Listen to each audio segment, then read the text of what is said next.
So, welcome back, everyone. This is the election post-mortem special episode following up on our pre-election prediction episode.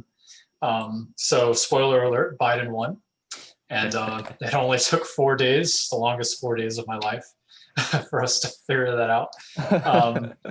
But yeah, based on our conversation last time, which feels like an eternity ago.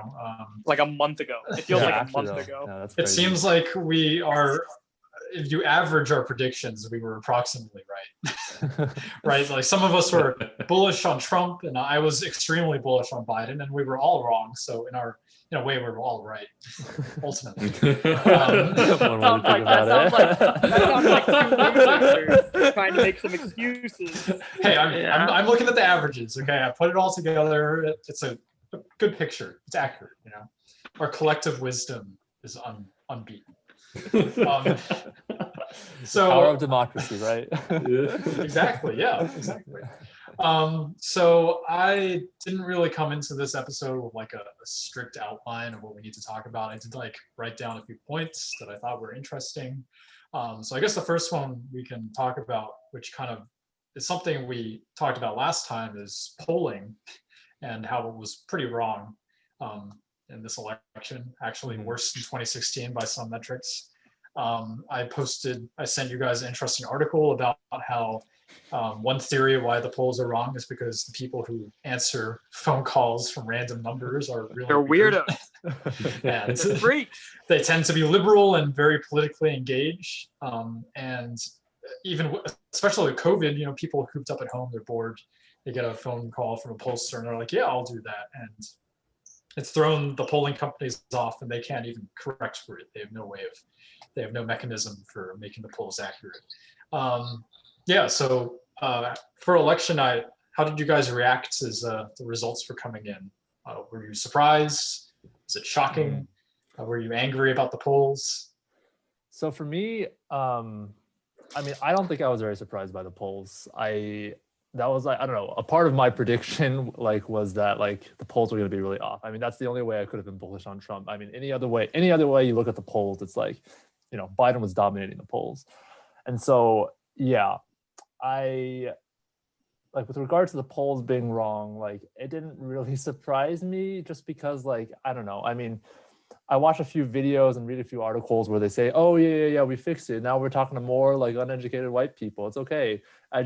I don't know. I never found something systematic that they did differently, or I never found a detailed article or piece that really described how these things were going to be any different. And so I just wasn't surprised that the polls were wrong.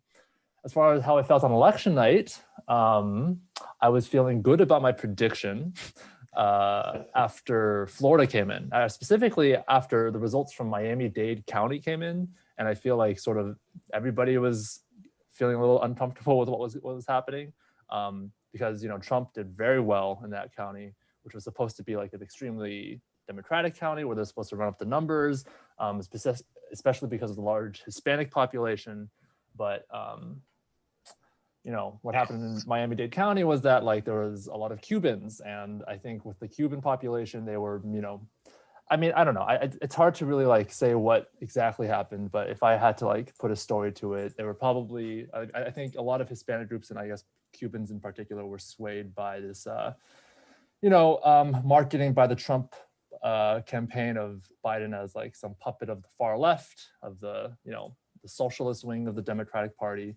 And, for people from Cuba or people from Venezuela, which are, socialist communist countries, and left these countries to come to America, that message probably resonated with them.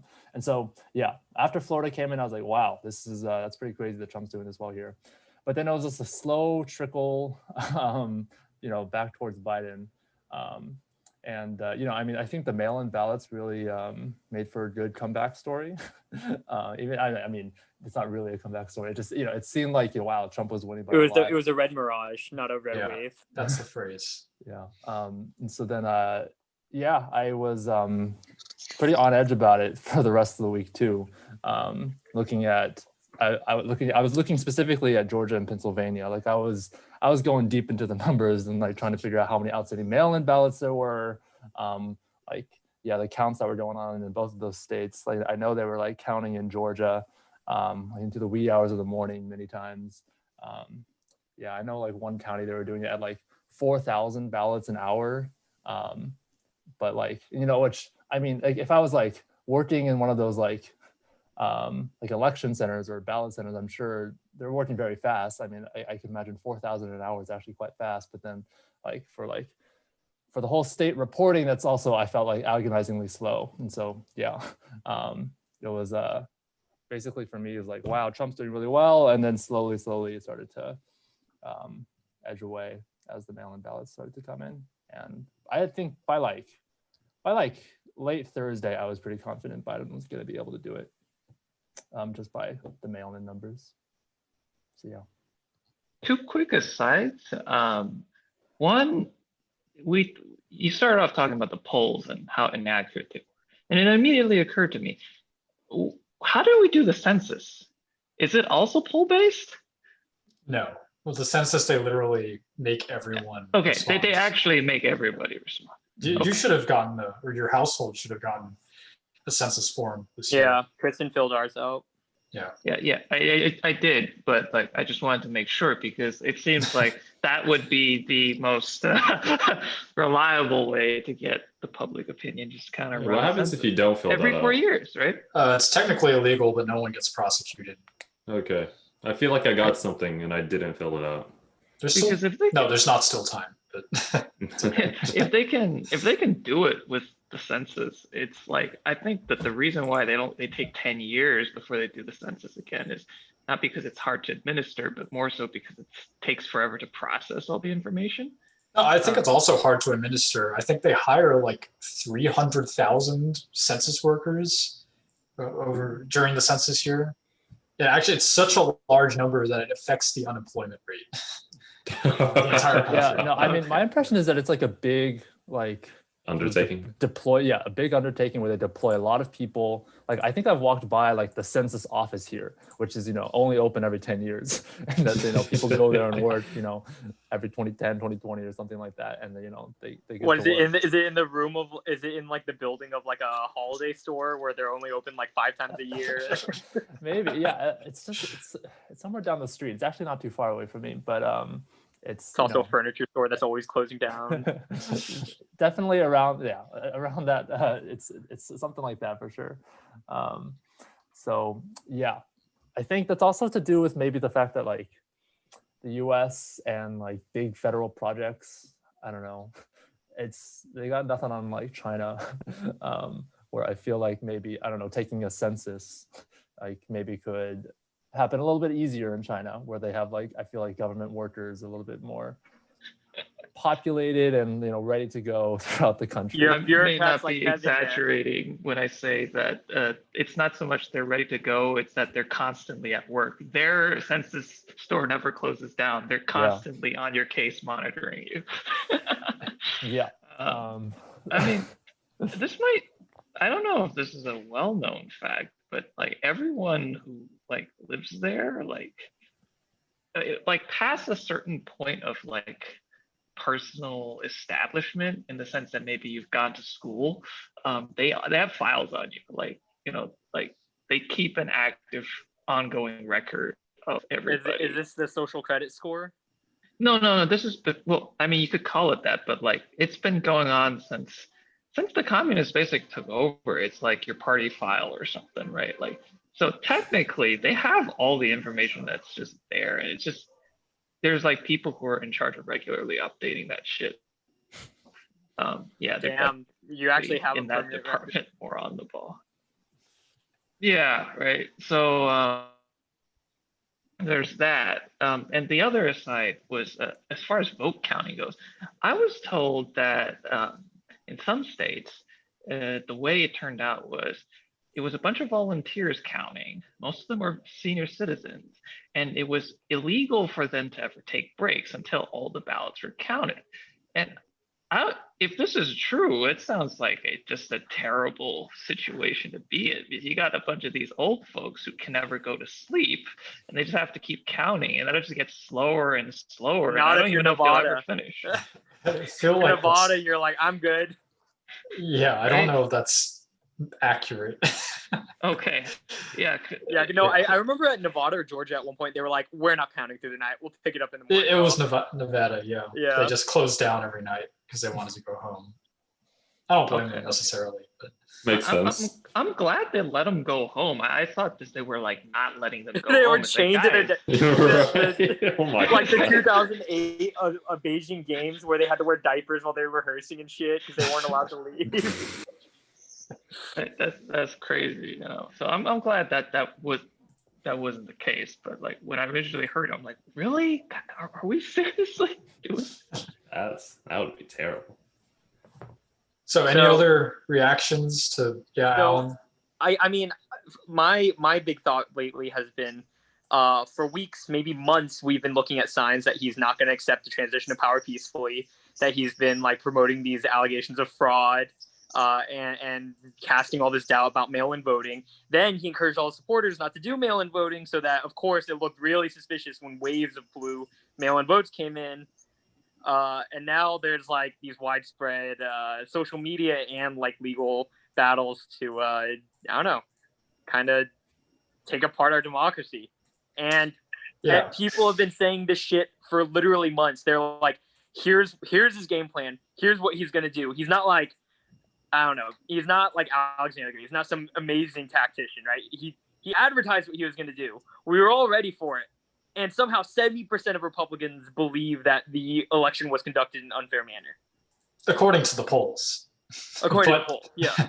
Yeah, I mean, no, that's what gives me anxiety even after the election was called on Saturday, is watching, all the rumblings that's been happening this week about these lawsuits and these weird ideas by Republicans to like stop the electors from going into the electoral college or replacing them with Republicans. Asking secretaries of state to resign and shit, even their own Yeah. people. Yeah, like it makes me nervous. I don't know how much of it is like an exaggeration or what I've seen called doomer porn versus like, something that's actually possible. But yeah, I'm not fully chill about the election yet. The anxiety They're is withholding ongoing. transition resources from Biden. Yeah, like that's fucked up, and like I know Biden is trying to project this like steady image. He's like talking about the Affordable Care Act and whatever and not like giving it any air. But I don't know, it's weird to watch this happen, after we've had so many presidents who like always holds the transition of power like in high regard, right? George W. Bush and Obama and all of the previous ones have always talked about how valuable it is. And then suddenly we have a president who doesn't give a shit about it. And it's kind of unnerving. But yeah. Realistically, what is he going to do? Like Biden's going to show up one day and he's like, "I want to sit here," and Trump's going to be like, "No, I'm sitting here," and that's just going to happen across the country for all high government offices. It's like, it's my turn. No, it isn't. I came here first. Like, how is it actually going to work? I mean, how do coups happen, right? Like it's when an authoritarian decides that the rules no longer apply and they have enough backing from other members of government or the military to just say, yeah, I'm going to sit in this chair. What are you going to do about it? We're not talking about a coup, right? In fact, if anything, in order to get Biden into a coup. Well, Wait, what was that, I Kevin? think it's a little different because, like, if anything, if we're talking about a coup, it'd be Biden who's launching a coup because currently Trump is in power. He'd have to forcibly remove Trump from power, and that is the coup, right? The coup is not the guy who's sitting there; it's the guy who wants to sit there. No, I think the coup is by the person Call it what who- you want. Well, that's what I'm saying, right? I don't think it makes sense to call it a coup because on the one hand, this guy isn't like kind of, just for personal ends trying to take over the country. He was elected, but the current guy who was elected previously doesn't want to leave. So like, how does that actually work, right? Like, do you have to just keep telling him you need to leave until he does? Or like, is there a process Or by maybe which the he's military walks in and carries him out Yeah, by you need to force. see who the military and the Secret Service side with, right? I would think, because wouldn't he technically be like, once it's all said and done, he'll technically be the new leader of our country, regardless if Trump says, no, I don't want to leave the building, then, Yeah, I don't he's think Biden would be the supreme commander in chief, right? Is that what the president? Yeah, I It's- mean, it's, Trump would just be trespassing. But like, yeah. I think the concern isn't necessarily about Trump doing all of this shit because, like, it's been telegraphed. We knew he was going to challenge the election. It's more about how Republicans have fallen in line behind him in the past week, and are all acting like Biden is not the president-elect when he obviously is. I think that's the scary part. Mitch McConnell refusing to recognize the result of the election, and other like prominent members of Congress and governors. That's scary to me. I want to hear your thoughts. Personally, I'm not. Yeah. Oh, sorry. Go ahead, Kevin. Yeah, I was just gonna say it just really depends on what can they realistically do about it, right? Just like, are they literally just gonna sit in their chairs until someone like carries them away? Like, but yeah, I've kind of already said that, so go ahead, Nellis. I was just gonna say personally, I'm not gonna say Biden's the president until he's in the chair. I feel like there's so many things that are happening and things up in the air, recounts that may happen. I'm not gonna say he won it till he's in the chair. So I don't know. I think the recount, the margins are wide enough to where I don't think recounts will substantially change anything. And I don't know. If the senators are like, if the Republican senators are saying like, oh, he's an illegitimate president, then by default they've delegitimized their own positions, right? right. Right, because they're all like on the same ballot, right? And then I think it's a really great thing that Trump has done a great job of alienating the military powers in our government over the last 4 years. Otherwise, I think I would be a lot more worried, right? Because every coup comes with the backing of military commanders, and if they refuse to back him, I don't believe that. Like, I don't know, like the Trump taking military any being kind of- involved in a coup. I mean, that's really something of like third world countries. I feel. I mean, like, Yeah. I feel like when you talk about couldn't imagine coups, that like, happening first here. off, I feel like the word coup is usually like, people are like, I'm going to take this building that represents the leadership of the country, and now that I have the building, I sort of have control over the country. And like, I feel like, I don't know, I don't really see America as being like in that state where like that, like what I envision as a coup is going to happen. Now, I mean, maybe coup is the right word in the sense that like, yeah, I mean, he's using the like, I don't know, so he's using like lawsuits to like try to like prolong this whole process. But I mean, if these lawsuits lose and the election result in the electoral college votes, then I mean, there's just nothing he can do about it. And Yeah, I really don't see him actually doing anything more. To have anything that moves to like a coup, which is you see in Turkey where they have like literally the military like, I'm taking control now because I own this building, and so now I have the government. Like that's just not going to happen. That's not a. Well, I don't think it's not about the building. It's about legitimacy, right? Like if people will accept your rule, right? And if all the like Kevin told me a while back about this idea about like the people who hold the keys of power, like you don't need everyone to agree with you. You just need all the key players to agree with you. And if enough people are silent or passive or give into it, yeah, it's a coup. He doesn't need to hold the White House. Yeah, I think the boring and most likely outcome is that these lawsuits don't go anywhere, and the electoral college votes as it always has, and Biden goes there on the 20th. But I don't know. I just think it's bizarre that we're even talking about this scenario, and that like there's even this idea that Biden isn't legitimate and there was widespread fraud, that so many people believe it. I think is very concerning. I don't know, and I think it is a test of our institutions that has not happened in the modern history of this country. So I remember there being a lot of like fraudulent claims and about like Trump's election, right, 4 years ago, and like so Oh yeah, were the same things happening like I guess around the same time? Like was it around election time when all these fraudulent claims came up, and was it like happening to this degree that we see now? I don't think so, because like Hillary conceded the election the day after, on Wednesday, and he was the president-elect, and he got all of the access to all the briefings and everything, and there was no delay. I think people were complaining, yeah, Russia has been making these Facebook groups and tricking people into voting for Trump, and that was like the claim back then. that the Russians are, like throwing propaganda at us. But I don't think anyone was claiming the ballots themselves were, being fraudulently filled out. Or well, what wasn't there an investigation launched during the Trump administration where they were looking for voter fraud in 2016, which is, like he said, that he lost the popular vote because of illegal immigrants voting. Yeah, they had an entire congressional. Yeah, and then they found nothing, right? And because it is rare. It's like usually, it's some dumbass who tries to vote twice in some random town in Pennsylvania. It's not like an organized effort because it's super difficult, because the point of our election system is that it's run by each of the states. It's decentralized. If you want to take if you want to hack the election, you have to go to 50 different states with different processes and hack all of them, right? Or at least and then bribe every number of them. Sent to every location. Yeah, right. And that's why I like the way we run elections. Yeah, it's slow and kind of annoying when Nevada decides to go home, but like it's decentralized, and that means that someone like Trump or anyone else can't just change it by themselves.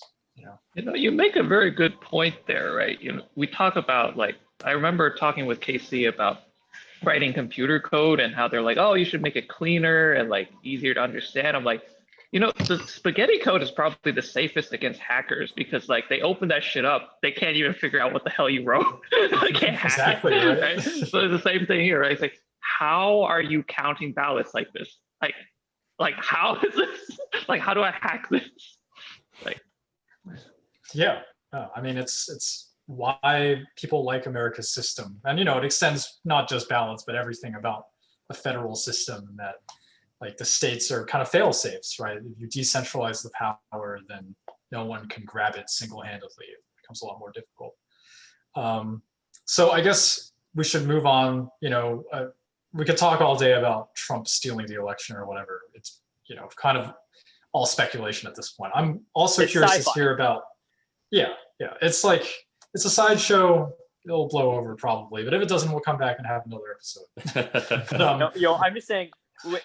The chance of him being president next year is like 0.01, but it's not zero. It's not. You should look at the betting markets. They're giving him a 12% chance right now. You could make some serious money.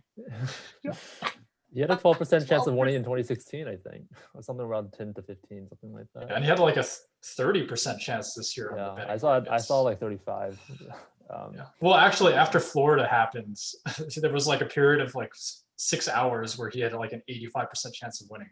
Yeah. But like a ton of people made a killing on that. Yeah, insane. But anyway, so I'm curious to hear about. Oh, what were you gonna say? I was just go ahead. Okay. Well, I'm curious to hear about some theories as to like what happened, right? Because I think I was very confident about Joe Biden getting 350 electoral votes at least, and that didn't happen, right? And in the weeks leading up, we saw this like huge turnout in states like Texas, and we knew that it was like the biggest turnout election in 100 years. And the theory of the case was that high turnout is good for Democrats, right? The more people who turn out to vote, the more Democratic votes there are, and that Trump can't get more voters than he got in 2016 because he's unpopular. But obviously now we can see that's not true, right? Like Trump got more votes than Obama did in 2008, and he won over some really notable minority groups like Hispanics and even some Black men that he didn't win in 2016. Mm-hmm. So I'm curious, what the narrative was that Trump is unpopular. Is this pandemic that's killed 250,000 people, and how could anyone become more popular when they've done such a shitty job, according to the media. That didn't turn out to be true. So what happened, right? Why wasn't it the landslide that some of us were expecting from Democrats? I can't say I can't speak to what happened, but I was never expecting it to be a landslide. Honestly, that's what people thought in the last election. So I was expecting it to either be close or even Trump winning. This election, I guess how close it was didn't really catch me too much by surprise.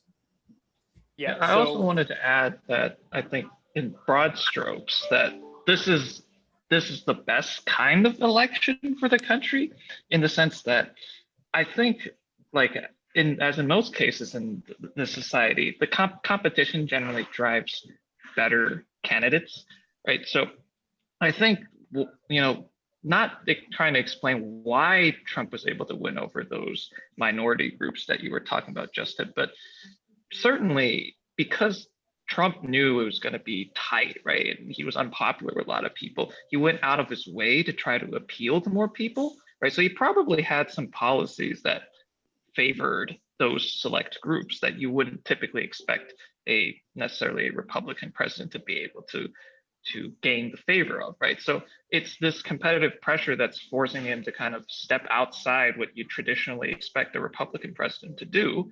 And I don't know, I think it serves more people, right? It makes them kind of more honest and like on the ball. Like I need to get certain shit done if I want to stay in office. I think there's credence to that theory because, Trump is a populist, and the definition of a populist is someone who does things that are popular, I guess, or arguably popular. So yeah, I mean, I think, you could probably point to some Trump policies that maybe us white liberals did not notice that resonated with people in Miami. It's probably true. Yeah, I think it's I mean, the perception of the economy despite COVID has been really good. I'm not sure if it was one of the articles you sent, but yeah, like one of the economic indicators that, like, even though we are in a weak spot from COVID, the fact that we are on a constant upswing from it boded well for him. I think it's that. I think it's the fact that Christians feel like they're culturally back in power because of him, which is why you'll see like so many Christians across the board embrace him, right? Because he's he's the one bringing them back into the cultural mainstream from what they're seeing as increasing marginalization, right? And I think it's authoritarianism. I'm sure I've told you guys about this book a million times, but that to a certain very large portion of our population, right-wing authoritarian leaders, right-wing not in the sense like the Republican Party, but as this academic author establishes right-wing, but he calls it right-wing authoritarian leaders, RWA. They appeal to a huge part of the population who score high on this index, right? And no matter what you do, no matter what these authoritarian leaders do, even persecuting the groups that support them, they can't lose the favor of these supporters, right? And we use these terms like cult personality or populism, I think accurately to describe what he does. But I don't know, when you read this psychologist theory about right-wing authoritarianism, he was talking about it with George W. Bush, right? He was saying George W. Bush is the worst authoritarian kind of president, yada, yada. This was written years and years ago, right? And interesting because all the case studies he pulls up and all the findings he found, like fundamentalist Christians or fundamentalists of any religion, males, people who thought themselves to be especially morally righteous, were all super, super taken in with right-wing authoritarian leaders, right? People who could preserve traditional ways of life, who could purge unclean or dangerous groups from society in some way. To the point where it's really not about results or how much they like them or don't like them. It's almost a compulsion. It's terrifying. Highly recommend the book, but I think that's the biggest thing. Trump as an authoritarian leader is what you're saying. Resonated just okay.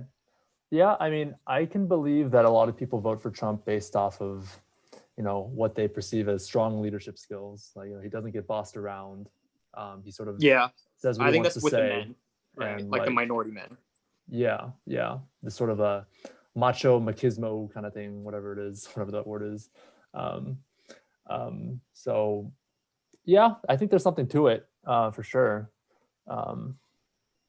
What's that, Kevin? Does that mean you think that there's a perception that Biden does not possess any of these qualities? Like he is someone that you'll be able to boss around? I mean, I think a lot of the narrative in the race was kind of like that Biden's in his basement and that he's beholden to Bernie Sanders and Black Lives Matter and the rioters in Minneapolis and stuff. Yeah, I think that's part of it. Okay. I didn't get that sense, but it seemed like a natural kind of counterpart to the description of Trump you just gave. Yeah. And then, I mean, I still feel like, this idea that Trump is an outsider probably still resonates with people. Biden's been in government for 47 years. Trump was, in office for 47 months.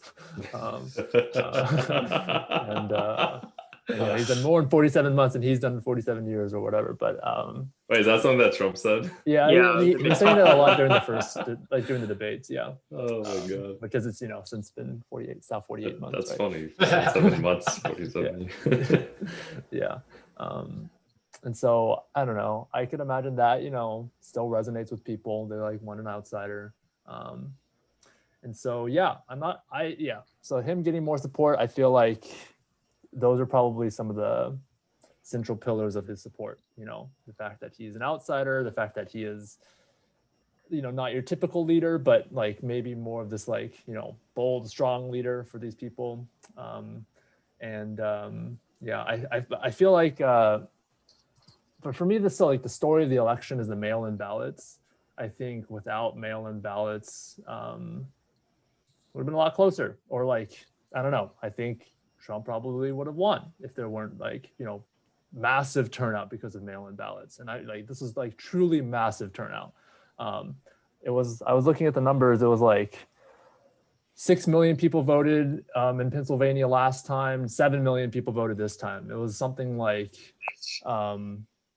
it was like 4 million in Georgia last time, 5 million this time. Like these are like, it was actually a 20% increase in like turnout, which is unbelievable. Like it's not like Georgia got 20% more registered voters. It's that like so many more people were voting. And I think a lot of it is because, getting a mail-in ballot was much, much easier this year, right? You didn't need to you didn't need to like give it like a reason why you needed a mail-in ballot, right? Usually you have to say like, I need a mail-in ballot because I won't be able to be at the ballot box for this reason. But here this year you can just request one, you get it in the mail, and fill it out, no big deal. It's like it was just much easier to vote, I think, which I think ultimately swayed the election. Still kind of an annoying process, but yeah, it's definitely more convenient. Who do you guys think? person, Who do you guys think the Trump administration pissed off at Pfizer for their vaccine timing? Well, they said before the election that they would be releasing the results after the election. Can you imagine if that had dropped and moved the needle like the Comey investigation did? That would have been wild. I don't know if they changed the date or set the date because of that. I don't think so. I think they legitimately, it was science that was the reason. They set the date later. And then but like to my like mail-in ballots point, I feel like the election was in a sense already decided by like, people having mailed in all their ballots. And so like I think it would have been much higher for either party. In a state like North Carolina, where it was election day voters who got Trump over the hurdle, they could have made a difference, right? If big news had dropped. But I do think that's one of the really unique things about this election that I don't know if we'll see repeated again. Yeah. So how much do you guys think the the priors for this specific year matter? Like I'm thinking about like COVID, right? Like one of my hot takes on the election, in the aftermath, is that COVID was not actually bad for Trump at all. It might have actually helped him with some voters, and it kind of was a wash at least. I kind of think that too. I think it was detrimental in that it caused this election to be mail-in. And I really think without the mail-in votes, he doesn't get this. Like, there's not the same level of turnout. Because like just voting was just so much easier. No, I agree with you that COVID could have been a wash. I sort of mentioned this last time, that I think, this COVID fatigue was like sort of a real phenomenon that we were seeing across the country. And I think Trump was sort of playing into that by saying, let's try to reopen the economy, forget about your masks. Well, they didn't really, I don't think he marketed that very much, but I do think he was very much about trying to open up the economy. And people were down for it. Yeah. And I think for some people, they were like, COVID's a hoax, let's move on. Well, and the negative parts, like the deaths, the economic pain, he blamed on like the governors, right? And people largely brought into the narrative. Well, that's my thinking. Like the deaths are so widely distributed and mostly among older folks that I don't think for most people they really don't notice it in their lives, right? I don't even know anyone who's gotten COVID, much less someone who's died from it. So I think the deaths are kind of an act of God thing that people aren't going to pin on Trump. The entire pandemic is an act of God thing. I think people really don't assign most of the blame to Trump, even though, you know, his actions are arguably responsible for more deaths than there could have been. Yeah, I mean, like the economy was good beforehand, and this thing happened, and I don't think people see it as Trump's fault. Yeah. Speaking of blame here, I'm curious to hear what you guys think. If Biden was president at this year, right? Like in 2020, like he would, or Hillary, or maybe let's talk about Biden. We can talk about Hillary separately, but if Biden was elected in 2016 to be president, come 2020, COVID's in full swing. What do you think Biden's policies, how do you think they would be different from what Trump did? And why do you think they would be different? Well, I think for one, like just like general signaling to the, you know, American people, or the marketing, or like just like the general language that they use, maybe around like masks, is probably very different. I just think there was a perception that, you know, Trump wasn't big on masks, didn't really care for them. He was like, you know, I'm okay with masks. You can wear a mask if you want. But yeah, I mean, you know, I think with there'd be like, you know, different messaging from like, you know, leadership, and maybe that would make mask wearing a little bit more normalized. I'm not sure. But yeah, I don't know. I think for specific policy, a lot of it was sort of handled by the states, and I think they would have behaved how they would have behaved, you know, regardless of who was president. Well, they would have followed the playbook that the Obama administration left behind, right? Like, didn't they completely disregard that? The playbook, Yeah, they had like a pandemic playbook written specifically for something like this. The White House pandemic office that Trump dismantled. Yeah, exactly. Right. So they would have had a lot more experts making policy decisions. So then what do you think that, you know, to Kevin's question, then what do you think policy-wise would have been the difference? Yeah, actually, so yeah, I mean, from a layman's perspective, signaling was a big part that I agreed with you on. I think people just generally being more aware of masks and supportive of it would have helped, obviously, a ton.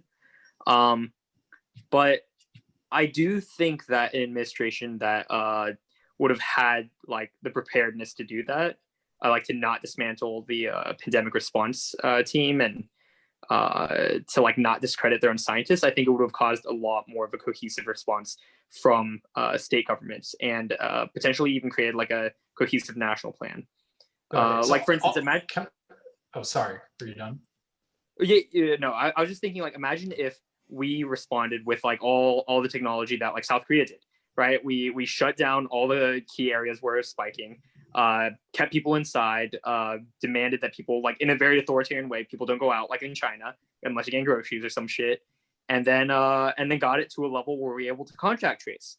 We absolutely have the capabilities to do that in America, given enough time, given enough cohesion, but we just didn't even attempt to do that.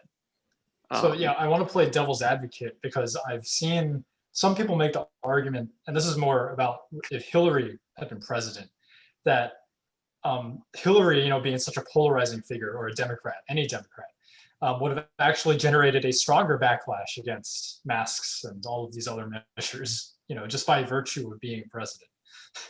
And that it was actually a good thing that Trump is president, because, you know, he's a Republican, so the red states are more willing to go along with whatever guidelines there are. Do you put any stock in that? My main angle is that I don't think Trump made his decisions on COVID and his advice for public policy out of malice or just stupidity necessarily. I think for him to have gotten this far, there are many intelligent people as part of his administration to advise him. I think it was quite deliberate, in the sense that it was because the election was coming up and he wanted to make deliberate strategic choices about that. And I feel like that sort of consideration and thinking is not going to be unique to the Trump administration. I think it would be very much part of any presidential administration, since they are due for re-election soon, right? So that's why I was like, you know, for the people who didn't pin blame on Trump for how COVID was turning out, I think it's not just an issue of ignorance. I think there's also a good rationale for that. Well, Yeah, and oh, sorry. Go ahead. no, yeah.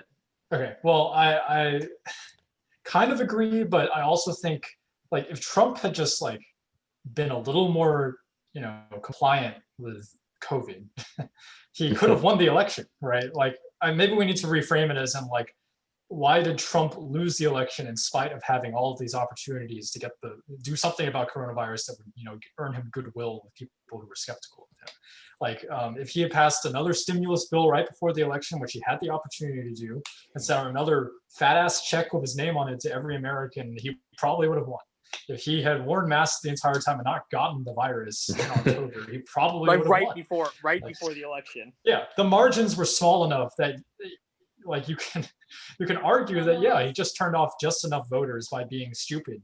So, like, Yeah, but I don't know. I feel like there was maybe he got it on purpose just to show that even COVID can't stop him. I've seen that. There were way fewer undecided voters this year, though, right? Like that's I mean, that's but something that we can like agree on. We're looking at tens of thousands of votes in a few key states, right? Yeah, I don't know. I feel like I don't know. I don't really know if like I mean, like you were saying about COVID, I feel like it was ultimately a wash. I mean, he decided to like market it one way, and the his supporters were down for it. I mean, because it was just basically about like spurring the economy, and they're like, yeah, sure, I'm down. Let's ride with that because I'm sort of sick of COVID. And I feel like the other side was like, trying to be a little bit more careful with it. And I mean, I think there's some element of like never Trumpism to like with like sort of any sort of like democratic response to Trump. I feel like, and so yeah, I don't know. I don't think it really moved the needle. I still feel like the biggest result of COVID was that it amplified turnout, and it amplified turnout in the right regions, throughout the Midwest. And then I also like I don't know, with Joe Biden, I feel like he was able to get a lot more Black support and turnout than Hillary Clinton was. It could have been something with turnout. It could have been something with like, those supporters didn't really like Hillary Clinton. It was like a combination of those two things. But yeah, I still think COVID was a wash, and I don't think it really changed anything. Yeah. I don't know. I feel like before COVID, I felt like Trump was laying on a bed of nails, where when people were like, oh, what don't you like about Trump? Everything had blended together to the point where even the impeachment itself was like, oh, fuck, this doesn't really stand out to me. He's kind of corrupt, I guess. Right. But like for me, the critical issue during this election was COVID, right? Mm-hmm. Was all the excess deaths we had. Right. And that was the clearest thing I could point to where I could say, wow, this presidency was a disaster. I think we are putting a lot of stock into the mask wearing, and there's a lot of evidence coming out that's important. But there's a lot of evidence coming out where like COVID spread from like hotbeds like restaurants, bars, gyms. Like those account for the vast majority of spread, right? Or like small to medium-sized groups of people meeting up, right? And those are things that policy can change, right? Especially on a national level. And the fact that we didn't really attempt that at all, I think, cost hundreds of thousands of people their lives. And I don't know. I feel like there's this thought that like, oh, they don't matter because they're old and they don't produce income anymore and shit. And people kind of like, yeah, I don't know anyone personally, but like, fuck, those are tons of people's grandparents and shit. And we're all just gonna pretend that like his actions didn't contribute to them dying. Like, yeah, I mean, I I'm agree. saying. Oh, I sorry. don't know. I was just gonna say. Oh, sorry, never mind. Okay, fine. I'll go. So I was going to say, I'm not saying what Trump did was good and correct. Okay, far from it.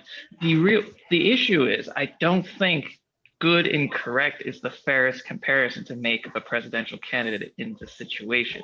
I'm considering what would other presidential candidates do. It's very easy for Joe Biden to say you handled COVID poorly. Yes, COVID was a disaster. We can all agree on that. Is that because Trump's negligence? Perhaps in part.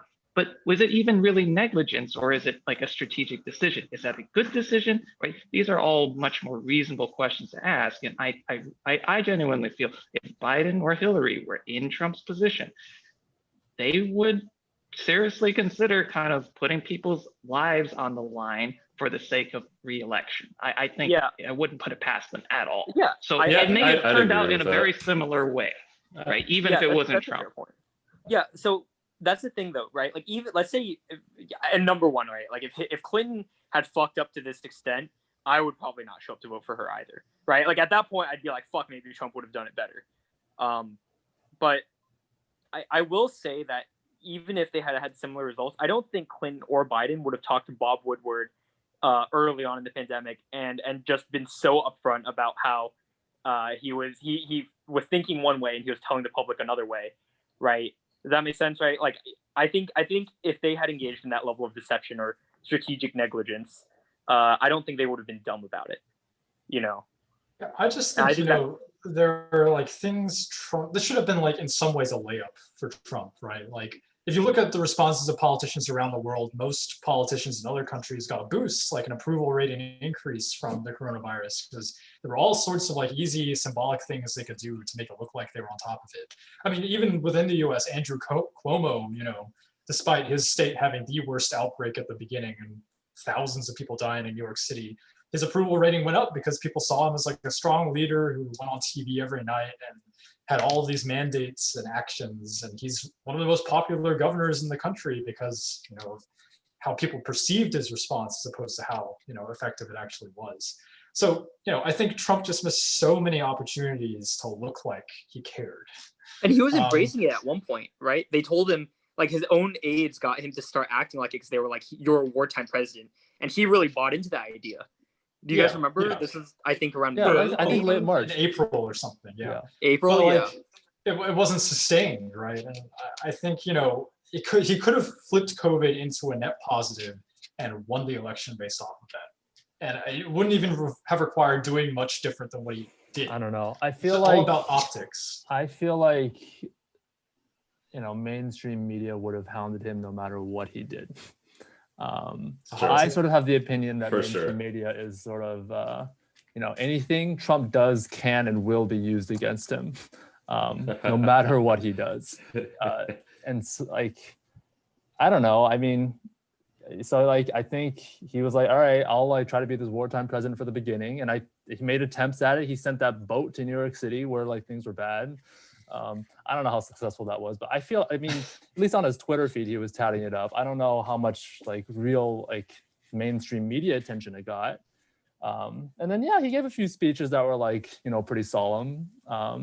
But then I think, like the rest of the Republicans, they're like kind of over it after a month and they're like, let's try to open up the economy again. I mean, that's what it is.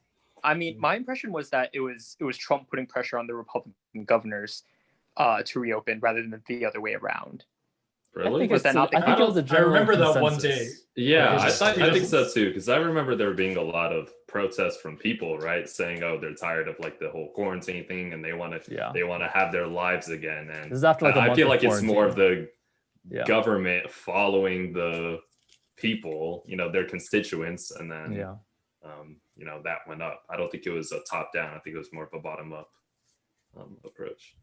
Yeah, and I mean, I'm not surprised that America went that way. I mean, I think, in contrast to Europe, they were probably a lot more down to just be like, all right, let's, hold up, let's not work for a bit, and then let's, try to fix this thing.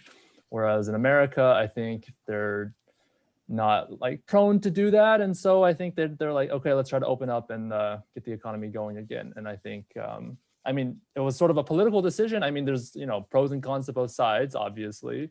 And I think the side that the Republican Party and the Republican constituents wanted to go for was trying to open up the economy.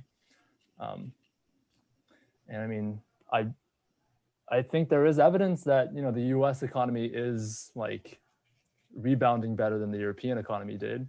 But really the gold standard of it all was what happened in Asia. If we could have just done what happened in Asia, then that would have been, A-okay. But I don't think any Western countries were really prepared for a pandemic. Because I mean, I feel like a lot of people saw COVID as like another SARS or another like, bird flu. Like it was like, oh, Swine this is just flu, something you hear on the news, and it'll just like sort of pass. I feel like, Justin, you thought that, right? You're like, you guys had a bet about like when was it gonna hit St. Louis, and you were like, never, Never. yeah. Are you, dude? Wait, when did you say this shit? I said that in like, it must have been late February or something.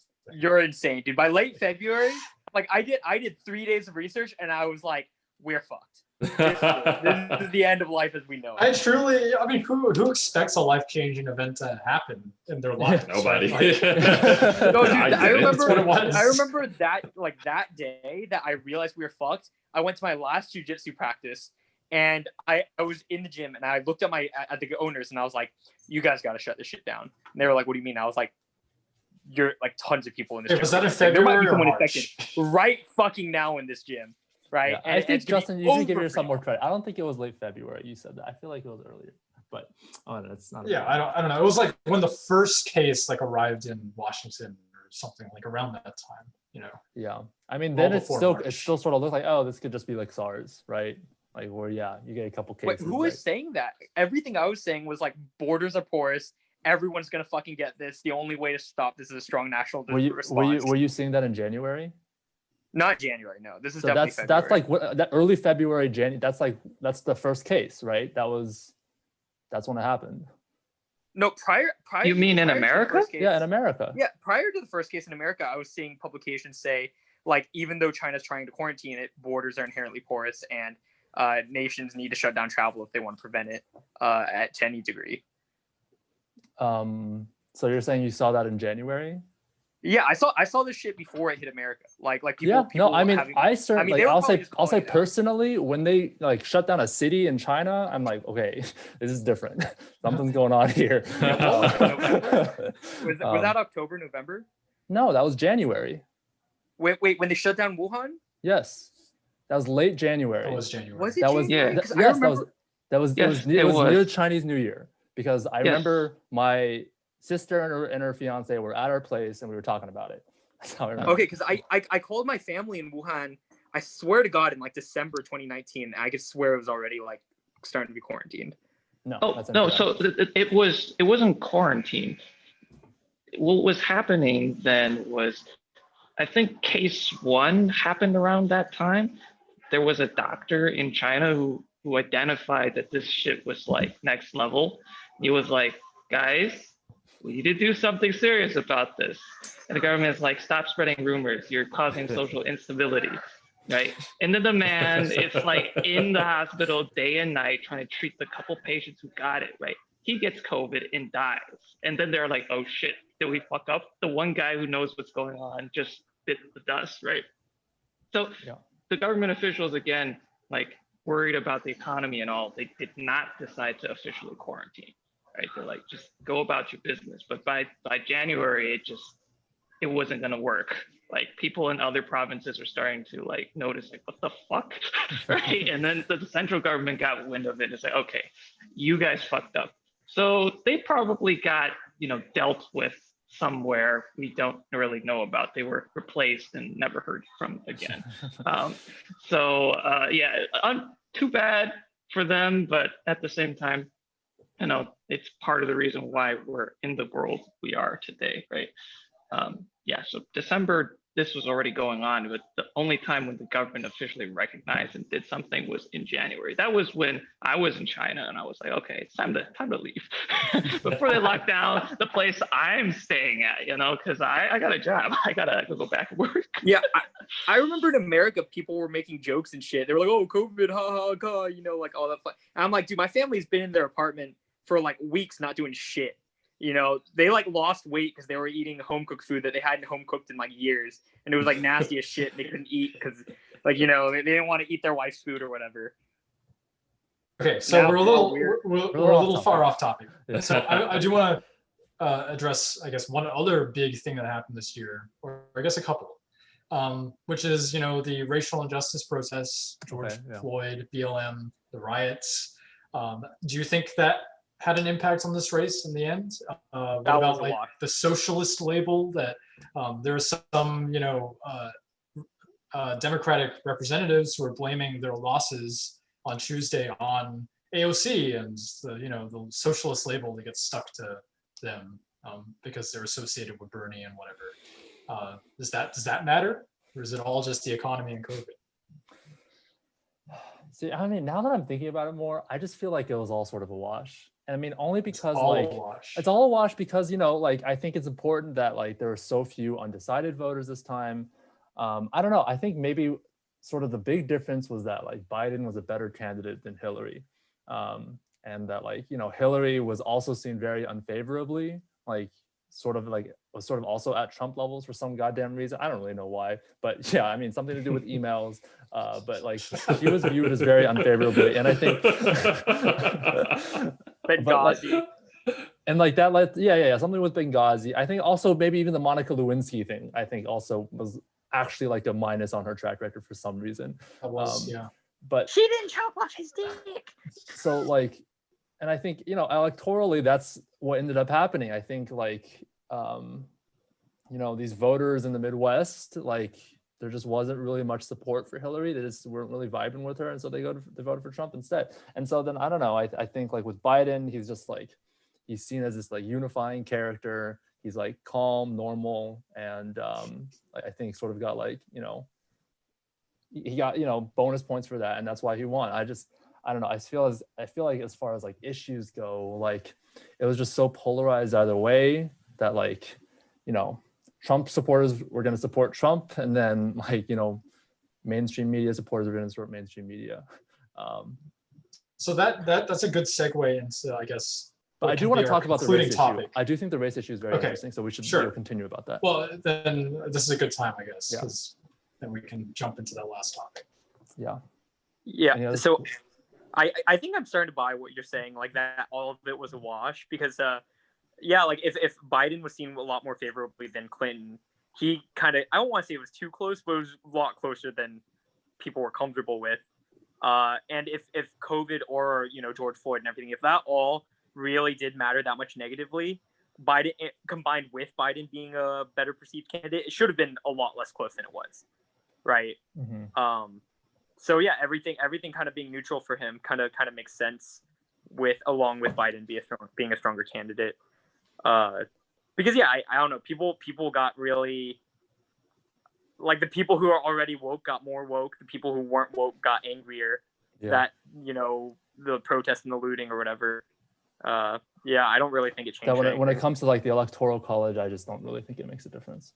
But okay, I would like to give what I think is sort of a hot take when it comes to, I guess, this issue of race, especially in terms of national politics. So first off, I think that Trump does not know how to talk about race. I don't think he's like really like, I don't think he talks about it sensitively enough in a way that I think is, educated, that like understands America's history, America's broken history when it comes to race. This is the cold take, right?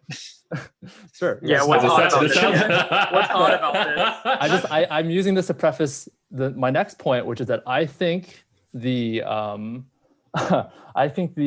policies that have been done in the last 4 years with regards to race relations have gone severely underreported. Severely, like to a point where I think it's almost like, I mean, where to me it's like this is really like the most explicit way in how like the mainstream media really will do whatever they can to not report positively on Trump. And so I mean, Trump advertised them in his debate performance. I mean, he did that alongside saying that he was the least racist person in the room, which is just, the dumbest thing to say. That was actually like racist president since Abraham Lincoln.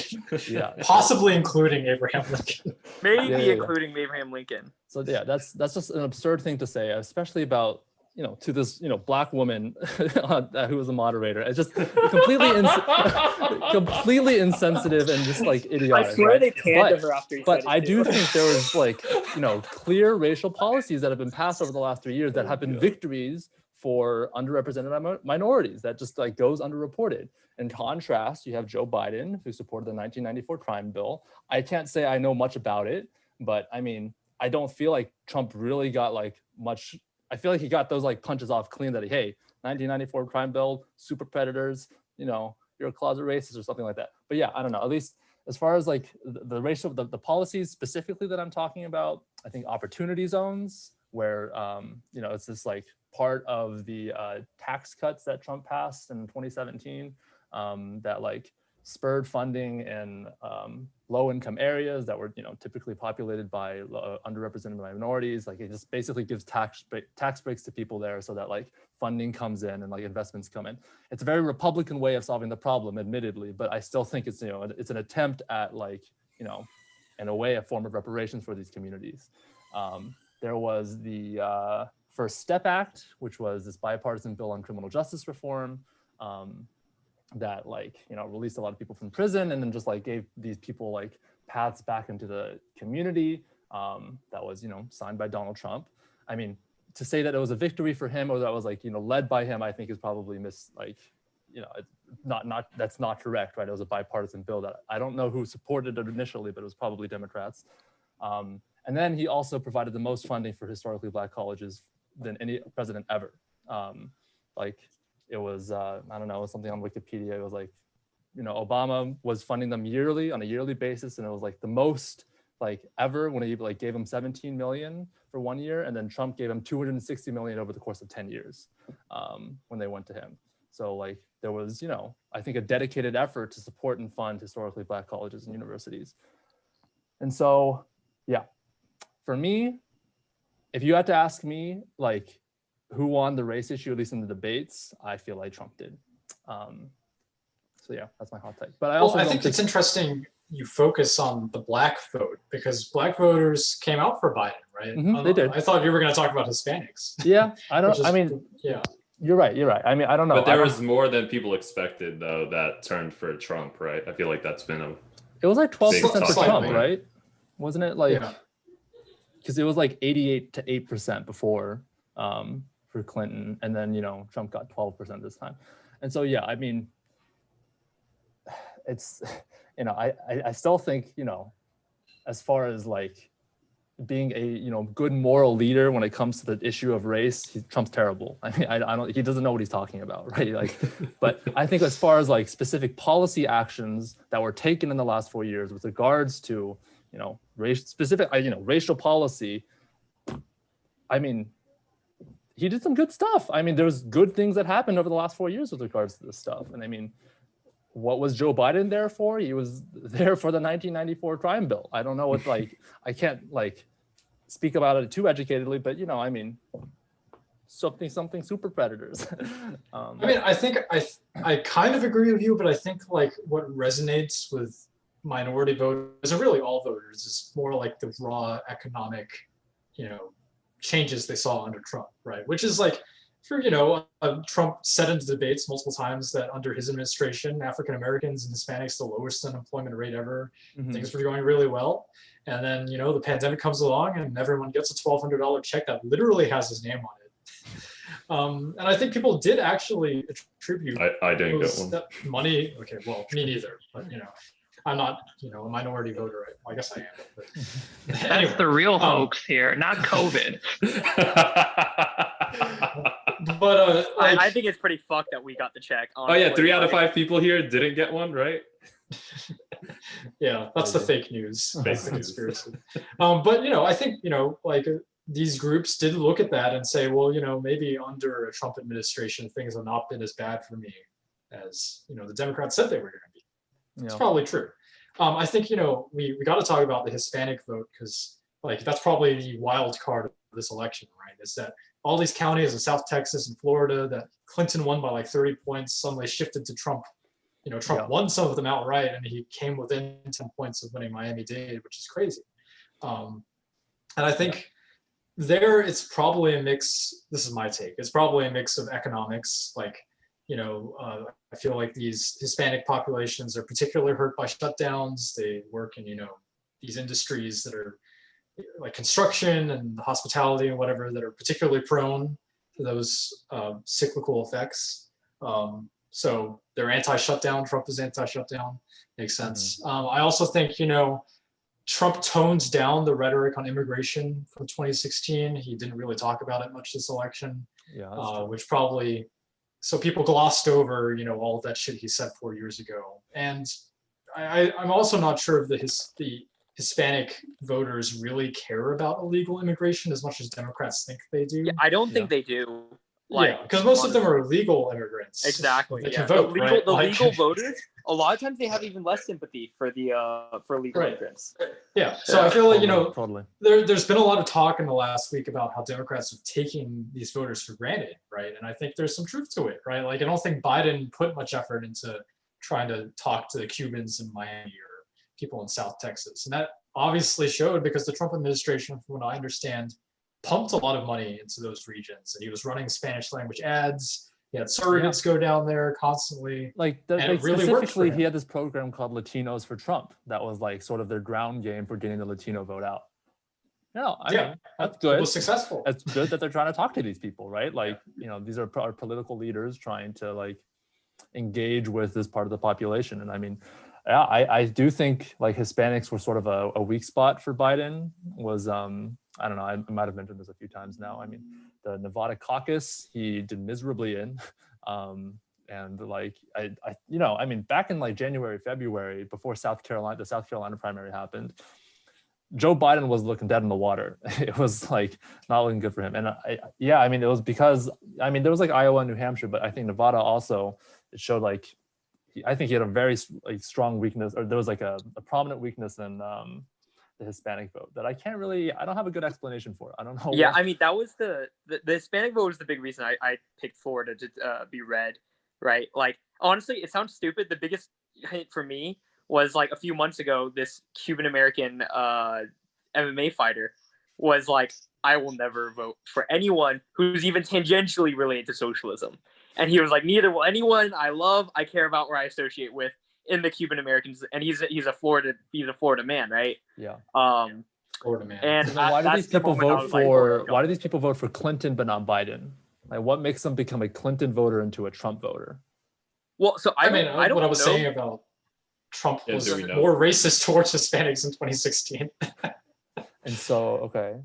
Yeah, But I mean, I- and yeah. now that a lot of them might feel like, oh shit, if he says bad stuff about me, but the economy's gotten better, we've gotten better paying jobs, my 401k is looking good.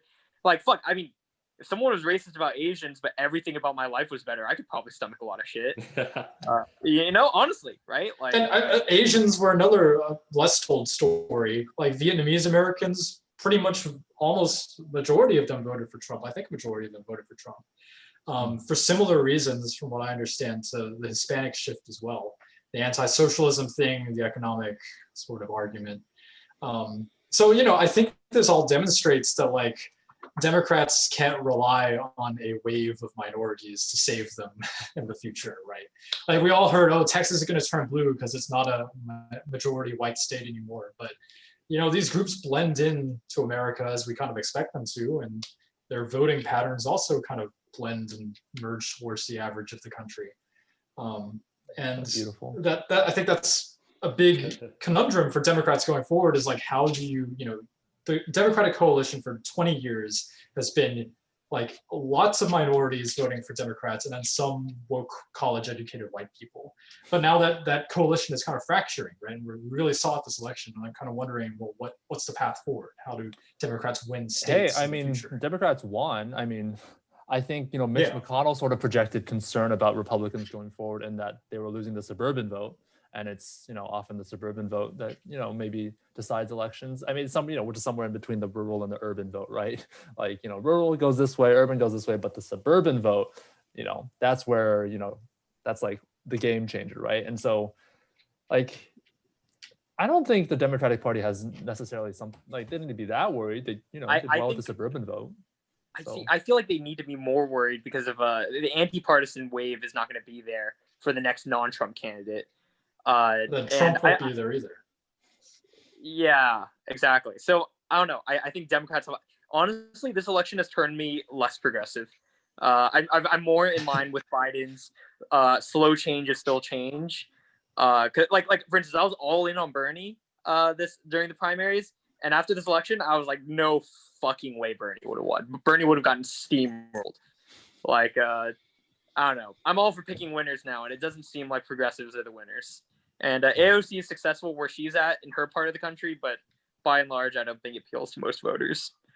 So this is like the last topic that I wanted to address here, so we can close out the night. Is like what I see as this urban-rural divide, which is unprecedented in the history of this country, and I think is like an existential threat to Democrats and also really problematic for our democracy. So, like in the past, you look at like old election maps, right? And cities and the countryside did not vote in like starkly different polar opposite ways, right? Like if you look at like FDR's wins in the 30s, he was winning every county in every part of the country, right? Or if you look at like I don't know, Reagan or Nixon, right? They won broad coalitions in both cities and county and the countryside. There wasn't a breakdown that was really like noticeable on like an extreme level. But now, like for the past, since the 2000 election, we've had this weird pattern where like cities vote reliably Democratic and then the rural areas vote reliably Republican. And our electoral map is basically like the Northeast and California, like the West Coast always go blue and the center of the country is always red. And everything is just decided like on the margins, right? Mm-hmm. It's just this weirdly static thing that, I don't know, it's bizarre in the context of our like country's electoral history. And I think it's also really problematic because it kind of speaks to this divide between people who live in cities and people who live in the countryside, just not living in the same world, right? Not inhabiting the same social space at all, not speaking any sort of common language. And for Democrats, I don't know how you really rectify this, right? I think this election suggests, yeah, one path is to like win over all these suburban voters and just ramp up the numbers into suburbs. But I don't know. I think it's a bad thing if you're always going to have like states like Missouri and Montana voting for Republicans and then New York always votes for Democrats. Like I don't think it is conducive to like a conversation within the country about our shared values, right? It's red states versus blue states, and it's all decided by the cities. Yeah, that's a great point. I 100% agree with you that this is concerning for the democracy. I mean, you mentioned two other elections, which I think were pretty interesting, like the FDR one and the Nixon one. And like, I guess my take on those, like with regards to, the modern day elections, is that I feel like at least what swayed voters in those two elections were probably more about the issues. So like with FDR, like, the issues of the Great Depression was something that sort of like the entire country rallied behind. And, I'm not sure like which elections you're talking about, but I mean, after the New Deal, certainly there was that's like another rallying point. I feel like where, I don't know, this is like a clear concrete issue in the country that like people are voting on. And I think same with Nixon, the issues that he like really won on was the foreign policy successes that he had, and pulling out of Vietnam, which is like why Lyndon Johnson was like, he didn't run for president again because he knew he was going to lose off of Vietnam, right? Whereas Nixon did his best to try to get us out of there, and then he also like had his Nixon in China moment where he like went to China.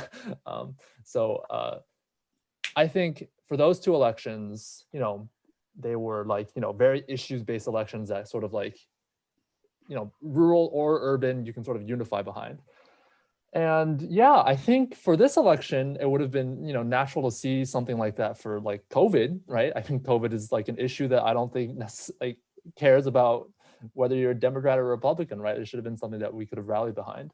But I don't know. I think a big part of it is the media, like the media that people consume is either very liberal or very conservative. And so then that sort of like exacerbates these differences that we have between like these shared values that we used to have are now sort of like, they're not so shared anymore, right? Because like we follow different sorts of media and they're all like in these different spheres, which is really weird because I guess you would imagine like with the internet, people would become more interconnected, but like in a way we've become more disconnected, I feel like, where like, I don't know. I mean, like at least, those two elections that I mentioned just now, like those things I think were like truly unifying forces that like sort of like the whole country could like support like as a whole. But I don't know. I think especially, I mean, I'm not so in tune with like conservative media, so I don't know exactly how problematic it is, but I do think at least with the media that I consume, with like what I consider to be like mainstream media, I do think like this idea of like, not just anything, but everything that Trump does can and will be used against him is damaging. And, leads to this sort of divide in our country that you reference. So that's my take on it. So Osmond, to your point about sure. Okay, you can go ahead, Alan. No, I've been. I've said a lot. Okay. What's up, Kevin? So to your point about the shared values, I think my take on that same phenomenon isn't so much that the internet has made us more divided. I think it's just that it used to be that one viewpoint held a monopoly over the country's values, right? Mm. It's just now there are competing viewpoints who all have the resources to disseminate what they want. Now people usually picked and choose just one source to consume from, but in the past they had no choice. It was the one common line, and that's why everyone had shared values, because they all read the same media. There was no alternative really. So I think this is kind of like a growing pain, if you will, where kind of the decentralization of media power has not settled to a point where in theory you're comfortable with its effect on the country, right? But I don't think it's necessarily good for just having one consistent media outlet across the country, because in essence, again, I think it's a monopoly on the media.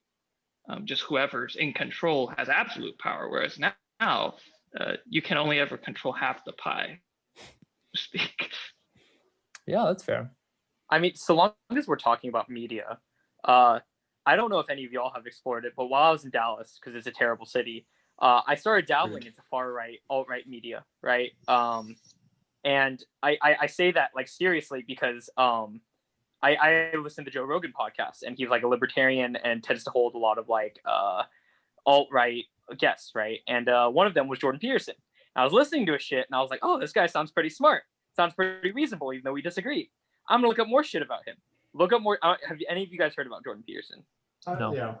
Yeah, dude's a fucking quack, right? Yeah, but he's sometimes off the wall, but yeah. Yeah, but he sounds really reasonable at first, and honestly, he probably still is right of center overall, right? But when you go look up like Jordan Peterson or Joe Rogan on YouTube, like I go on YouTube, look up Joe Rogan just to watch him like talk about fights and shit, right? Then it goes to Jordan Peterson. You watch that video, then the algorithm says, oh, you like this shit? Oh, I know what you're going to love next. Boom, Alex Jones. Alex Jones talks to Joe Rogan all the damn time, right? Then you're oh, what does this Alex Jones figure got to say? All right, Sandy Hook was the folks. Andy Mack shit. There's a podcast you would love that it's like a mini series podcast, 8 episodes by New York Times called Rabbit Hole. That is just literally about that. They interview this guy or a couple of people who like go down the rabbit hole because they've been unemployed for like a couple of months, and all they do is watch YouTube videos, and they start off watching some innocent Joe Rogan like podcast episode, and suddenly they're Sandy Hook truthers or something like that. It's crazy, but like it's a real thing. So, absolutely, and that's why I don't think it's an equivalent thing to say, oh, mainstream media versus conservative media, because when you go far to the left on mainstream media, you get fucking memes and shit. Like you click on a bunch of progressive videos, you get YouTube algorithms for shit like Stephen Colbert, right? Or Conan O'Brien, where they're just saying like Jimmy Kimmel funny shit, right? You go far on the right shit, you literally go into anti-science, like racist theory of like human race shit, like insane tangents, right? And that's why I don't think they're the same. And if you look at the people who consume that kind of media, like my in-laws, like they believe shit that's not even like, oh, less taxation, more economic freedom, open up the economy. They believe shit like literally crystals will cure COVID, or that Bill Gates is trying to infect us with like microchips, like shit that's not like, oh, maybe they can. It's literally just nonsense, right? And I don't know a single, no matter how far left. I know some really far left people on Facebook too. Not a single one posts crazy shit like that.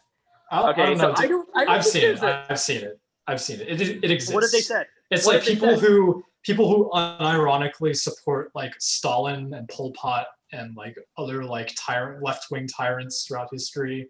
Like if you go deep down that side, there's this like entire narrative about like how everything is CIA conspiracy, and it's like North Korea is like the one true bearer of like truth and everything else is propaganda. I've seen it. Is It's that real. real? Justin's gone Yeah, there and it's come real. back, huh? It's absolutely real. Oh, Like there's fuck. Okay, so well, now we know thousands there's of a whole Twitter busted. users. Okay. Lives to who tell the believe it. tale. Let's be clear. They're crazy too. Okay, they're absolutely crazy too. But I don't think following the mainstream media gets you to a same place in any sort of way that following the alt-right media does. I don't know. I think for the left wing, I mean, it's not as influential. I agree with you. You know, like we have QAnon people in Congress now. We don't have like a Stalin supporter in Congress. But, you know, there is a clear path, I think, for the left wing as well. If you like start off, you know, with your innocent liberal stuff, and then like you get into like a little more hardcore on the like, you know, foreign like coups that the CIA has done, and suddenly you're reading about, I don't know, like Juche philosophy in North Korea, and you support Kim Jong-un. There's a path for it, I think. There's a path for everything, and that's why these philosophies exist online, and these little groups. They all have to start somewhere. Yo, where's our There's a rabbit I hole. guess I just the whole point I'm trying to make though is that like I just wish that like I don't know, like whatever group that you belong to, you wouldn't like be so judgmental and like negative towards the other side. Like just like I don't know. I mean, I don't think all Trump supporters are like and even if they are anti-vaxxers, I mean, they still deserve a conversation, right? We should like still try to like engage with them. And I just feel like, you know, to your point about this increased polarization, I feel like the conversation is starting to become more and more like disconnected, where we're just not having conversations anymore. And we can't, like, it's just like, you know, because of what you believe or who you support, like I have to use a different social media platform like Parler or whatever this thing is. I think what I was wondering about though is like why this is also happening geographically, right? Like why is it that like no Democrat has won a single county in Oklahoma since 1996 or 2000, right? Why is it that, you know, if I drive 30 miles to the west of St. Louis, I've gone from like a super blue bubble to a super red, you know, area? That's what interests me, and I think it's just weird, right? Because it used to be that counties, and you know, you look at maps of elections, and there wasn't like a clear breakdown, but now, like it's geographically sorted as well. But actually, I think that's a topic I want to address in the future podcast episode. The thesis is, or the question is, does moving to a city make you liberal, or do liberals move to cities? So that's the question I want to ask in the future. So I guess we can say that. You want to just take my next 3 topics? Because I mean, I'm cool with just never picking anything. I mean, when I said the future, I didn't mean next cool with that episode. No, yeah, next week too. Yeah, no, that's cool. I'm good with it. I mean, I think the answer is 1. I think moving to a city makes you liberal. Like it tends to interfere with. I agree too, but I'm going to save it for a makes, different episode. Yeah, it ruins your fundamentalist religious beliefs the vast majority of the time. I don't know. But yeah, hey, you know, let's do that. Let's do a 3-part series, and let's make it coincide each time. I want to talk about something non-political, so let's do it. Let's become the next Pod Save America. I guess you know, Alan's a little salty. I'm fine with it. No, I'm not salty. I'm good. I'm good. I'm not. We have passed over your topic. That way, hey, you guys get your wish. Uche will never join the podcast again. It's perfect, just like you guys wanted. Great work, team. Jeez, all right. Okay, well, you know, that's a very interesting dynamic you kind of highlighted there, Alan. One way to get your like agenda on the table more is to, I guess, recruit more people. If you recruit more people who aren't interested in the political stuff, then just through this group, I think, is more democratic than not, I would say. Just by sheer head count, you tend to get topics that are less political just because of the number of people who are kind of in that camp, right? So, you know, that's the thing I always thought was interesting when I took away from one of my history professors, like the Hispanic voters, it's like, we're going to reclaim Texas not by force. We're just going to migrate there and then become citizens and then vote Texas out for independence. Mm-hmm. So, yeah, same kind of idea. Yeah, no, I think it was good topics. Good topics. Good. Good setup. So can I ask one concluding question to really close it out? Okay. You So- liar. You said the last one was the conclusion. Wait, sorry, I have one more that I'm interested to hear y'all's takes on. What's going to happen next year? What's the new administration going to look like? What are your hopes? I don't know. I think it'll be pretty boring, especially if Republicans Same. take the Senate. I don't really. Can I get my think they'll- stimulus bill? I hope it's boring. I hope Can it's I get not my first boring. one and the second one? Like, That's what I wanna swear see. the Biden vote in this case was, I've had enough crazy shit. I just want some boring old political scene that we've seen for the last 20 years. We need some more of that. Like, I swear that's the we've euphemized it to be called, oh, Biden is a unifying force. I think it's really not just COVID fatigue, it's just America fatigue. I Like, want to hear Biden's I name want to go once back. a month. Once a month at most. I don't want to see this guy. I don't want to think about him. I want to think about Trump. I want to think about Democrats or Republicans. All right, I just want to live my life. Exactly, right? It's like you vote Biden, you get him into office because once he's there, you know nothing, you don't have to worry about him anymore. He'll just be a good president, sit there and let life go on. Like, I swear, Oh. that's like so much of the vote that's going to Biden. Justin, the articles you linked, I thought were such entertaining reads. Like the fact that Obama and Clinton are both like very intellectual people, and Biden just kind of likes to shoot the shit. Like That one was of so the guys- interesting. Yeah. Yeah, did you see the one where Biden, a guy named Klain, I think Joel Klain maybe, like had snubbed Biden and joined Clinton or something, and he was like, "Oh, I burned that bridge with Biden," but Biden just appointed him as his chief of staff. Rod Klein. Rod Klein, yeah. or whatever Yeah. his So name is. I just thought that was so interesting that like twice now Biden got picked a woman who called him racist, picked a dude who snubbed him for Clinton. Like this guy can roll with the punches. Dude, this guy might appoint Trump to be like, I don't know, like Secretary of State or some shit. Dude, this guy, like, I actually love that like we go from a guy who will hold a grudge over literally anything to a guy who you could maybe punch in the face and he'll offer you one of the highest positions in the land. Like honestly, that for me, if Republicans win the Senate, like obviously not my preferred outcome, but I don't think it's the end of the world because I feel like even including Obama or even potentially Clinton, I feel like he could absolutely drive a lot more compromise and conversation with Republicans than either of them could, or especially like Bernie, right? Yeah, no, I do think it's fascinating how this election kind of proves Biden's entire case. Right? Like Osman mentioned, he was kind of written out of the primary after the first couple of contests, and everyone thought he was dead in the water, old and irrelevant, but he's like the turtle, right? Like he just kept on going, and he won. He won the whole fucking thing. He's like Rocky. It's a wild. He's like Rocky. Turtle beats No, the the hare. turtle's a great analogy for sure. Yeah, but it's absolutely incredible that a 78-year-old man, who has been in Yeah. politics for so long and is so boring, could just It's not incredibly charismatic. It's literally just the dude's literally just not even a smart dude. Like if you look at the grades he got growing He's a up, C he's just not student. even that smart of a Yeah. dude. I mean, now that I think about it more, I don't know. Do you guys think there's like Reagan vibes with him? He's just like this old dude. No. He's like, Reagan inspired people, right? He was like people were really enthusiastic about Reagan and shit. Reagan's landslides were incredible. Both Yeah, of his I think- elections. I think people are like desperate for Biden. I don't think people were desperate for Reagan. But then again, we have underestimated Biden at every step of the past 2 years, so we may as well underestimate him again. It could be Reagan. I just, I do think his age is a big problem. Like, I don't know. I guess the only reason why like a big reason probably why I'm like subconsciously linking Reagan and Biden is that, they're 2 of the 3 oldest presidents, right? The possibility of dementia. Yeah. Yeah. And, I mean, like Biden has I think like mentally, he's absolutely lost a step. Like in the last 10 years, if you just look at like the 2008 debates or the 2012 debates, I feel like he's a lot sharper if you just go back and watch them. So I don't know. I have concerns about, I don't know, mental faculties, but we'll see. That's Yeah, I don't past see the him first running for a term- second term. Yeah, past the first term, I wouldn't trust him with the nuclear codes. But voting for an 82-year-old man. That's crazy.